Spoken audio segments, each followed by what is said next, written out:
एक युद्ध को जीतने के लिए किन किन चीजों की जरूरत पड़ती है? सेना, बंदूकें या शायद फाइटर जेट भी।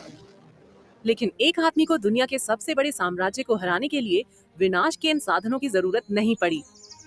सत्य और अहिंसा ही उनका एकमात्र हथियार था। उनके चेहरे पर एक मुस्कान और हाथ में लाठी शक्तिशाली अंग्रेजों के विरोध में जुलूस निकालते थे। आखिर ये है कौन?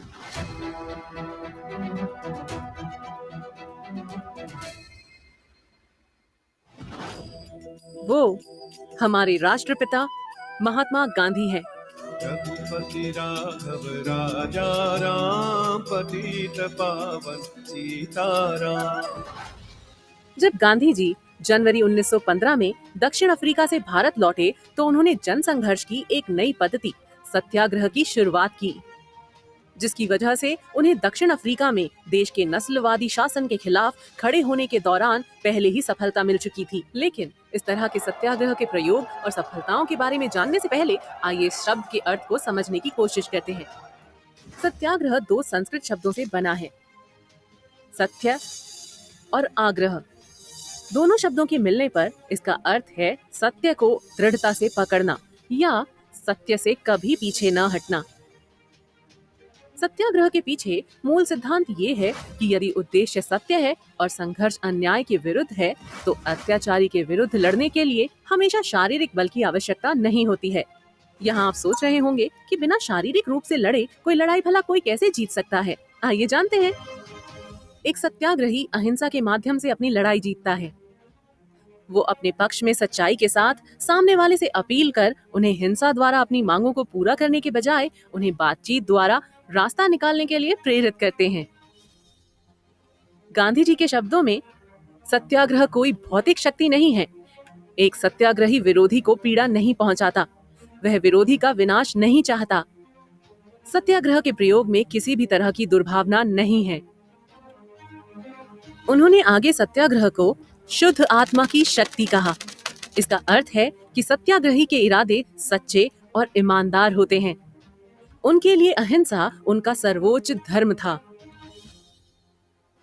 गांधी जी का मानना था कि ये धर्म सभी भारतीयों को एकजुट कर सकता है और उन्हें सत्य की विजय की ओर ले जा सकता है। लेकिन ऐसी दुनिया में जहां युद्ध और हिंसा इतनी उग्र थी, ये कल्पना करना आसान नहीं था कि अहिंसा की ये विचारधारा शक्तिशाली ब्रिटिश साम्राज्य के खिलाफ कैसे सफल हो सकती है। इसीलिए गांधी जी ने उदाहरण द्वारा नेतृत्व करने का निर्णय लिया। 1917 में उन्होंने राजकुमार शुक्ल नामक एक गरीब और अनपढ़ किसान के अनुरोध पर चंपारण बिहार का दौरा किया। वहां ब्रिटिश नील बागानों पर लगान और अवैध बकाया वसूल कर किसानों पर अत्याचार कर रहे थे। गांधी जी ने किसानों को इस दमनकारी बागान व्यवस्था के खिलाफ खड़े होने के लिए प्रेरित किया।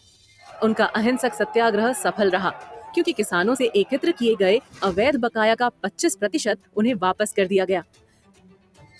गांधी जी ने बताया कि ये बकाया का 25% वापस इस तथ्य से कम महत्वपूर्ण था कि बागान मालिकों को न केवल पैसों का एक हिस्सा बल्कि अपनी प्रतिष्ठा का एक हिस्सा भी देना पड़ा था,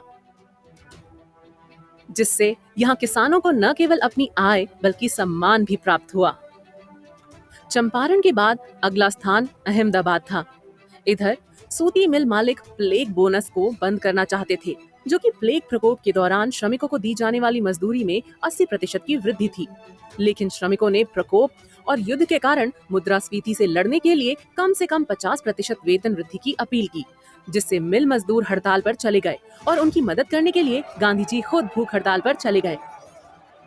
अंत में उनके अहिंसक प्रयास से मिल श्रमिकों को वेतन में 35% की वृद्धि दिलाई। कुछ ही दिनों बाद गांधी जी ने गुजरात के खेड़ा जिले में एक और सत्याग्रह आंदोलन का आयोजन किया। सूखे और साथ में फसल नष्ट और प्लेग महामारी के कारण किसानों ने उस वर्ष के राजस्व में छूट की मांग की। लंबे संघर्ष के बाद सरकार ने अगले 2 साल के लिए टैक्स पर रोक लगा दी और राजस्व दरों को भी कम कर दिया और जब्त की गई संपत्तियों को भी किसानों को वापस कर दिया। इन आंदोलनों की सफलता ने साबित कर दिया कि गांधी जी सिद्धांतवादी और कर्मठ व्यक्ति थे और वो अभी तक संतुष्ट नहीं हुए थे। वे अपने सत्याग्रह को अगले स्तर तक ले जाने के लिए तैयार थे। ब्रिटिश सरकार को भारतीयों में राष्ट्रीय भावना के जागृत होने का एहसास हुआ, जिसका मुख्य कारण सत्याग्रह था।